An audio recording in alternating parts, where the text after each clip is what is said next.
네, 문재인 정부의 내각 발표가 마무리에 접어들었지만 정치권은 갈수록 난기류가 짙어지고 있는 형국입니다. 강경화 후보자에게 집중됐던 공세가 이제 새 후보에게로 옮겨가고 있습니다. 안경환, 김상곤, 바로 조대엽 후보자입니다.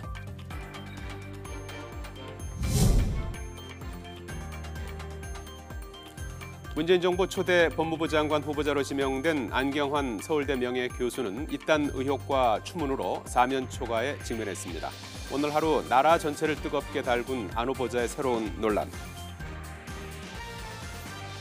42년 전인 1975년 상대 여성의 동의 없이 도장을 위조해 혼인신고를 했다가 1년여 뒤 법원으로부터 혼인 무효 판결을 받은 사실이 드러났습니다. 안 후보자는 제기된 의혹을 인정하면서 과거 이기심에 눈이 먼 잘못이라고 밝혔습니다. 저는 당시 저만의 이기심에 눈이 멀어 당시 사랑했던 사람과 그 가족에게 실로 어처구니 없는 잘못을 저질렀습니다. 저는 즉시 잘못을 깨닫고 후회했으며 정신적으로 육체적으로 스스로를 치료하면서 제 생애 가장 힘든 시간을 보냈습니다. 왜곡된 여성관 논란에도 휩싸였죠. 술자리엔 여자가 있어야 한다. 젊은 여자는 매춘으로 살 수 있다. 그의 저서에는 이런 문구들이 등장합니다. 여성 비하와 부적절한 성의식을 드러낸 표현이라는 주장들이 제기된 겁니다. 저는 평생 수많은 글을 써왔습니다. 지금 다시 되돌아봐도 부족한 글들입니다만 책과 글의 전체 맥락을 유념하여 읽어주실 것을 간곡히 당부드립니다. 다만 어떤 글에서도 여성을 비하할 의도는 추호도 없었으며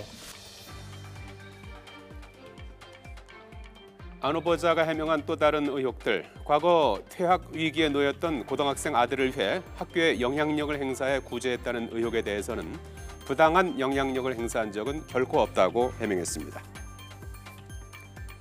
최종 학력을 석사가 아닌 박사로 기재했다는 학력 위조 의혹에 대해서는 법무부가 해명했습니다. 미국의 학위 체계와 우리나라의 학위 체계가 다르다고 언급했습니다.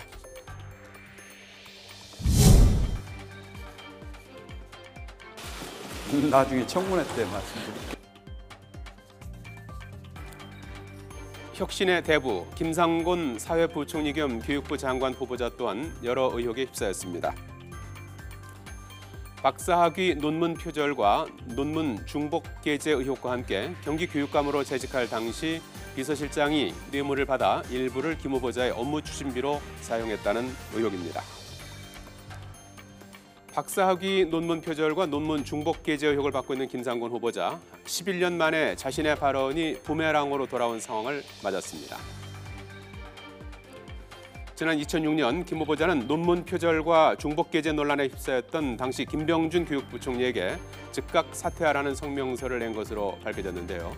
당시 김병준 부총리는 인사청문회를 통과했지만 교수, 노조 등 여론의 사퇴 압력이 이어지면서 취임 18일 만에 자리에서 물러났습니다. 교육부 장관은 논문과 굉장히 관련이 있지 않습니까? 네. 그렇기 때문에 만약 논문 표절이 정말 의혹이 사실로 드러나면 청문회 통과하기 굉장히 쉽지 않을 거예요. 김 후보자는 오늘 제기된 의혹에 대해 조목조목 해명했습니다. 논문 중복 게재 의혹과 관련해 본인의 학위 논문의 연구 성과를 학술지에 발표하는 것은 학계에서도 중복 게재로 보고 있지 않다고 입장을 밝혔습니다. 또 교육감 재직 당시 비서실장이 뇌물을 수수했다는 의혹에 대해선 관련 사실을 전혀 알지 못하며 보고받은 기억도 없다고 밝혔습니다.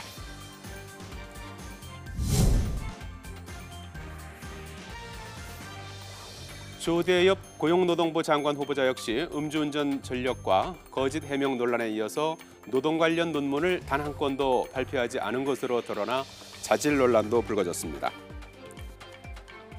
교수직을 유지하면서도 일반 회사의 주주로 참여하고 사회이사를 겸직해 사립학교법을 위반했다는 의혹 또한 받고 있습니다. 조 후보자는 주식을 보유하지 않았고 사회이사로 등재됐다는 사실을 이번에야 알았다고 해명했습니다.